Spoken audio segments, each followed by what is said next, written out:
Yes, there was a thriving Black community in the middle of what is currently Central Park called Seneca Village. It was well organized. It was an up and coming middle class. Black people owned property. They had three churches, a school, there was a cemetery organized, over 50 homes. They went fishing in the Hudson River. They had gardens. They did their laundry, and they lived in peace and prosperity with their Irish and German neighbors.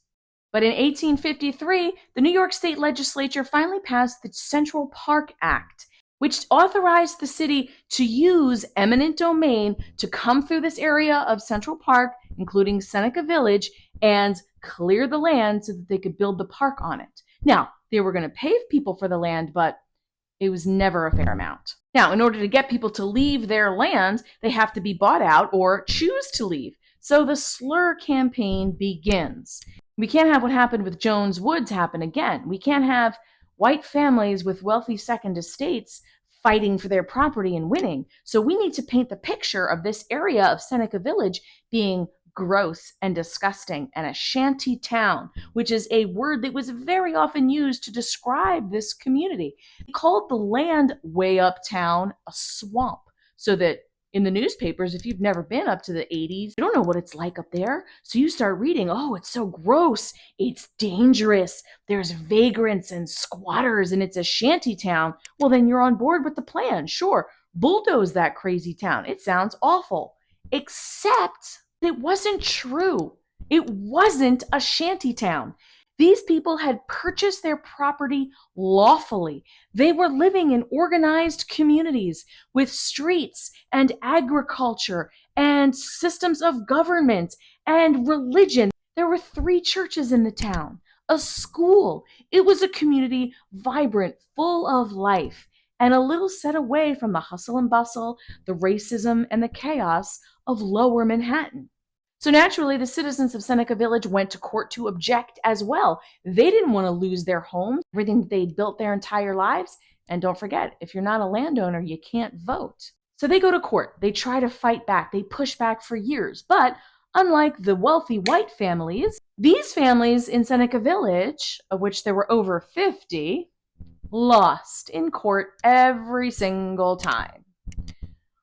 What a fucking coincidence. So instead of displacing those two wealthy white families who didn't even use that property as their primary estate, these were just secondary country homes. In 1855, the city decided to go forward with their Central Park plan, and they set about destroying Seneca Village, displacing nearly 300 residents.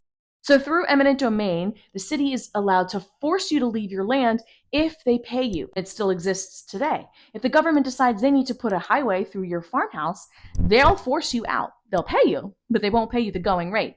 And they didn't back in 1855 either. Properties were assessed at a measly $700 per lot. Now, Andrew Williams, the first inhabitant of this area, wrote a letter asking for $3,500 for his plot. But he wasn't even given what he was asked for, even though that was well below market value. They paid him $2,335 for his 3 plots of land in Seneca Village, which is now Central Park, up in the 80s. And this is the most expensive real estate on earth. It is currently called Billionaires Row. And these high rises and wild buildings get bigger and taller and more elaborate and more expansive and gaudy and ridiculous every year. So imagine if your family had owned some land 150, 175 years ago, the kind of generational wealth that you'd be sitting on right now. But your family wasn't. You were pushed out for $2,000. So by 1857, the government had acquired all of the private property that was in the Seneca Village area. They had pushed everybody out. And on October 1st, 1857, bulldozers came in and completely razed the entire village, bulldozed it to the ground. It was completely destroyed. All evidence of all the buildings was pushed into the ground, and then soil was placed over top it. So the entire village was literally buried. And I'm a New Yorker, and I had never even heard of Seneca Village until a few years ago. In 2011, an excavation of the area uncovered some artifacts which really seemed to contradict this official narrative that it had been some sort of gross squatter shantytown. They found evidence of structures. They found the cemetery near the church. They found pottery. They found children's shoes. They found the foundations for structures, for buildings, for 2- and 3-story structures. So we know for a fact that the explanation of why Seneca Village was allowed to be bulldozed and buried is a lie. It was never a shanty town. It was always a middle-class Black community that was completely destroyed. And a plaque now exists in current modern-day Central Park to commemorate the site.